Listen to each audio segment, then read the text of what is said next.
Hello friends, welcome to Satish academy online. Friends, Delhi police का official notification जारी कर दिया गया है, अर्थात फॉर्म भरे जाने शुरू हो चुके हैं। उसी के संदर्भ में इस वीडियो के माध्यम से आपको कंप्लीट जानकारी दी जाएगी। तो चलिए शुरुआत करते हैं। देखो, सबसे पहले मैं आपको ये बताना चाहता हूँ कि ये जो नोटिफिकेशन जारी किया है, ये एसएससी ने जारी किया है। जिसकी वेबसाइट आप देख सकते हैं, ये एसएससी की ऑफिशियल वेबसाइट है। और एसएससी की इस वेबसाइट से मैंने आपका ये ऑफिशियल नोटिफिकेशन डाउनलोड किया है, जो कि दिल्ली पुलिस के संदर्भ में है। देखो, ये नोटिफिकेशन बहुत ही लंबा है, 70 पेज का ये नोटिफिकेशन है। इस 70 पेज के नोटिफिकेशन का मैं आपको संक्षेप में सार बताऊंगा, और मैं आपको ये बताऊंगा कि आपकी प्रमुख तारीख क्या है, अर्थात फॉर्म भरने की डेट क्या है। और अगर फॉर्म भरते समय आपसे कुछ त्रुटि हुई होगी या होगी, तो उसको करेक्शन करने की डेट क्या होगी, इस संदर्भ में मैं आपको बताऊंगा। और फिर मैं आपको बताऊंगा वैकेंसी डिटेल्स के संबंध में, किस पद पर कितनी वैकेंसी है, फिर एजुकेशन क्वालिफिकेशन क्या है, शारीरिक योग्यता कितनी है, कितनी मांगी गई है, एज लिमिट क्या होनी चाहिए, और फिर सिलेक्शन प्रोसेस क्या होगा, और फिर अगर किसी अभ्यर्थी के पास एनसीसी वाला सर्टिफिकेट है तो उसकी क्या विशेष छूट मिलेगी, फिर फॉर्म की क्या फीस होगी, एग्जाम पैटर्न क्या होगा, और एग्जाम में कौन-कौन से विषय आपसे पूछे जाएंगे, किस विषय से कितने प्रश्न पूछे जाएंगे, और फिर आपको फॉर्म कैसे अप्लाई करना है। इन सभी बिंदुओं पर मैं आपको कंप्लीट जानकारी दूंगा, और बहुत ही संक्षेप में दूंगा। तो चलिए शुरुआत करते हैं। देखो, सबसे पहले मैंने यहाँ पर जो मेन मेन की पॉइंट्स हैं, यहाँ पर अलग से लिख लिए हैं। तो देखो, दिल्ली पुलिस में ये भर्ती निकली है, कांस्टेबल के पद पर ये भर्ती निकली है। बात करते हैं कितने पदों पर निकली है, तो यहाँ पर आपके सामने लिखे हुए हैं 7,565 पदों पर ये भर्ती निकली हुई है दिल्ली पुलिस में। जी हाँ, 7,565। उसके बाद आगे चलते हैं, बात करते हैं कि जो फॉर्म भरने की डेट है वो क्या है। देखो, वो आपके सामने है। आवेदन शुरू हो चुके हैं, 22 सितंबर से ये फॉर्म भरे जा रहे हैं। और जो अंतिम डेट होगी, अर्थात लास्ट डेट फॉर्म अप्लाई करने की, 21 अक्टूबर 2025 होगी। और मैं यहीं पर बता देता हूं, जो फीस है फॉर्म भरने की वो 100 रुपए है। सभी के लिए 100 रुपए है क्या, आगे बातें करेंगे। आगे चलते हैं, जो वैकेंसी डिटेल्स है उसके संबंध में जानकारी लेते हैं। देखो, ये आपके सामने वैकेंसी डिटेल्स मैंने यहाँ पर दी है। यहाँ पर नीचे पद का नाम है, और उस पद की कितनी वैकेंसी खाली है ये आपको बताया गया है। तो जो सबसे पहली वैकेंसी है वो है कांस्टेबल एग्जीक्यूटिव पुरुष के लिए। यहाँ पर जो वैकेंसी नंबर 1 है, ये कांस्टेबल एग्जीक्यूटिव पुरुष के लिए है। कुल संख्या आप देख सकते हैं 4,408। उसके बाद जो दूसरी वैकेंसी है वो है कांस्टेबल, और ये कांस्टेबल की जो वैकेंसी है ये भी एग्जीक्यूटिव पुरुष एक्स सर्विसमैन और अन्य के लिए है, जो कुल 285 है। उसके बाद जो तीसरी वैकेंसी ये भी कांस्टेबल एग्जीक्यूटिव की है, पुरुष एक्स सर्विसमैन कमांडो की, जिसके कुल पद 376 हैं। और चौथी वैकेंसी आप देख सकते हैं कांस्टेबल एग्जीक्यूटिव, जो कि महिलाओं के लिए है। और ये वैकेंसी की संख्या की बात करें तो 2,496 कुल वैकेंसी है। अगर हम बात करें टोटल वैकेंसी की जो दिल्ली पुलिस में निकली है, तो टोटल वैकेंसी आप देख सकते हैं 7,565। तो फ्रेंड्स, ये मैंने आपको वैकेंसी डिटेल्स दी, कितनी वैकेंसी निकली हुई है, किस पद पर कितनी है, ये मैंने आपको बताया। अब बात करते हैं एजुकेशन क्वालिफिकेशन की। इन सभी पदों पर अप्लाई करने के लिए आपकी एजुकेशन क्वालिफिकेशन क्या होनी चाहिए, उसके संदर्भ में बात करते हैं। तो देखो, बहुत ही मिनिमम क्वालिफिकेशन 12वीं पास बताया गया है कि आप अगर 12वीं पास हैं, तो दिल्ली पुलिस में ये जो भर्तियां निकली हैं कांस्टेबल के पद पर, आप इनमें अप्लाई कर सकते हैं। और खास बात यह है, अगर आप दिल्ली पुलिस मल्टीटास्किंग स्टाफ के पद पर कार्यरत या रिटायर्ड या दिवंगत स्टाफ के बच्चे हैं, तो अगर आप 11वीं पास हैं तो भी इस फॉर्म को अप्लाई कर सकते हैं। आगे चलते हैं, जो पुरुष उम्मीदवार हैं उनके लिए एक जरूरी बात यह है कि उनके पास एलएमवी का वैलिड ड्राइविंग लाइसेंस होना चाहिए। एलएमवी मतलब मोटरसाइकिल या कार, इसका वैलिड ड्राइविंग लाइसेंस होना चाहिए। जो पुरुष उम्मीदवार हैं जो इस फॉर्म को भरेंगे, उनके लिए स्पेशल बात है ये। उनके पास एलएमवी का वैलिड ड्राइविंग ड्राइविंग लाइसेंस होना चाहिए, चाहे वो मोटरसाइकिल का हो, चाहे वो कार का हो। देखो, लर्निंग लाइसेंस भी मान्य नहीं होगा, यहाँ पर क्लियरली लिखा हुआ है, लर्निंग लाइसेंस भी मान्य नहीं होगा। आपके पास वैलिड ड्राइविंग लाइसेंस होना चाहिए। तो ये मैंने आपको बताया एजुकेशन क्वालिफिकेशन की बात। अब बात कर लेते हैं शारीरिक योग्यता की। तो देखो, शारीरिक योग्यता में जो पुरुष उम्मीदवार हैं उनके लिए यहाँ पर लिखा गया है, पुरुष उम्मीदवारों के लिए, पुरुष उम्मीदवारों की हाइट 170 सेंटीमीटर होनी चाहिए। आरक्षित वर्ग को छूट दी जाएगी। और जो पुरुष उम्मीदवार है उनकी जो चेस्ट की बात करें, उनकी चेस्ट 81 से 85 सेंटीमीटर के बीच होनी चाहिए। आरक्षित वर्ग को यहाँ पर भी छूट दी जाएगी। और जो पुरुष उम्मीदवार है उनसे जो दौड़ कराई जाएगी, 1600 मीटर की दौड़ होगी, जो कि आपको 6 मिनट में पूरी करनी होगी। और लॉन्ग जंप 14 फीट की होगी। बात करते हैं हाई जंप की, तो हाई जंप 3 फीट 9 इंच की होगी। ये मैंने आपको बताया पुरुष उम्मीदवारों के लिए। वहीं बात करते हैं महिला उम्मीदवारों की। अगर आप महिला हैं तो आपके लिए क्या शारीरिक योग्यता होनी चाहिए, यहाँ पर लिखी हुई है। सबसे पहले आपकी जो हाइट है वो 157 सेंटीमीटर होनी चाहिए। अगर आप आरक्षित वर्ग से आते हैं तो आपको कुछ छूट मिल जाएगी।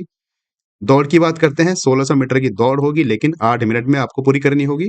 लॉन्ग जंप आपको 30 फीट दी गई है, या आपको 30 फीट लॉन्ग जंप करनी होगी।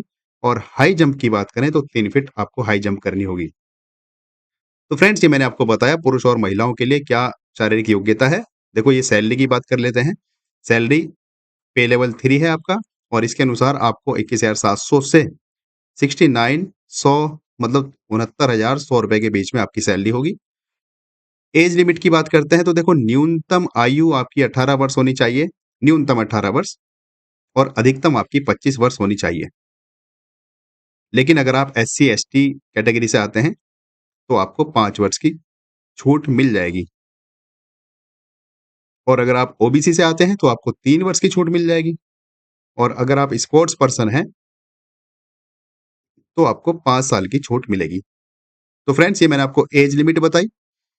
न्यूनतम एज आपकी 18 साल, अधिकतम एज 25 साल होनी चाहिए। और जो एससी एसटी ओबीसी या स्पोर्ट्स पर्सन है, उनके लिए यहाँ पर स्पेशल छूट दी गई है। अपनी अपनी कैटेगरी के हिसाब से यहाँ पर देख सकते हैं। आगे चलते हैं, बात करते हैं सिलेक्शन प्रोसेस की, कैसे आपका सिलेक्शन होगा। तो देखो, सिलेक्शन प्रोसेस में आपकी एक लिखित परीक्षा होगी। लिखित परीक्षा के बाद आपका फिजिकल होगा। फिजिकल के बाद आपके डॉक्यूमेंट वेरिफिकेशन होंगे, और डॉक्यूमेंट वेरिफिकेशन के बाद आपका एक मेडिकल एग्जाम होगा। ये आपका सिलेक्शन प्रोसेस है, बहुत ही सिंपल है। लिखित परीक्षा होगी, उसके बाद आपका फिजिकल होगा, डॉक्यूमेंट वेरिफिकेशन होगा, और फिर आपका मेडिकल एग्जाम होगा। अब बात कर लेते हैं उन अभ्यर्थियों की जिनके पास एनसीसी का सर्टिफिकेट है, तो उनको क्या स्पेशल कुछ छूट दी जाएगी या एक्स्ट्रा मार्क्स मिलेंगे। तो देखो, आप यहाँ पर देख सकते हैं, एनसीसी के 3 प्रकार के सर्टिफिकेट यहाँ पर दिए गए हैं। अगर आपके पास एनसीसी सी सर्टिफिकेट है तो आपको 5% मार्क्स दिए जाएंगे। और अगर आपके पास एनसीसी का बी सर्टिफिकेट है तो आपको 3% मार्क्स मिलेंगे।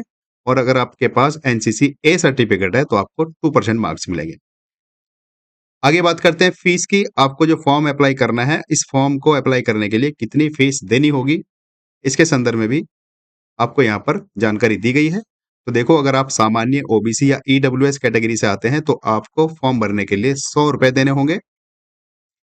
इसके अलावा अन्य कैटेगरी के लिए ये फॉर्म निःशुल्क है, जैसे कि एससी के लिए, एसटी के लिए, महिलाओं के लिए निःशुल्क है। सामान्य ओबीसी और ईडब्ल्यूएस को 100 रुपए फॉर्म भरने के देने होंगे। अब बात कर लेते हैं एग्जाम पैटर्न की। देखो, एग्जाम पैटर्न क्या होगा, कितने क्वेश्चन होंगे, कितने मार्क्स होंगे, नेगेटिव मार्किंग कितनी होगी। तो देखो, सीबीटी एग्जाम होगा आपका। सबसे पहली बात तो ये है, कंप्यूटर बेस्ड एग्जाम होगा। और इस सीबीटी एग्जाम में आपके एक एक अंक के 100 नंबर मिलेंगे, मतलब 100 क्वेश्चन होंगे। 100 क्वेश्चन होंगे, 100 नंबर के होंगे, बस ये समझ लीजिए आप। और ये जो 100 क्वेश्चन होंगे, ये आपके एमसीक्यूज टाइप के होंगे, अर्थात बहुविकल्पीय प्रश्न होंगे। तो आपके 100 क्वेश्चन होंगे, एमसीक्यूज होंगे, मल्टीपल चॉइस क्वेश्चन जिन्हें कहते हैं बहुविकल्पीय प्रश्न।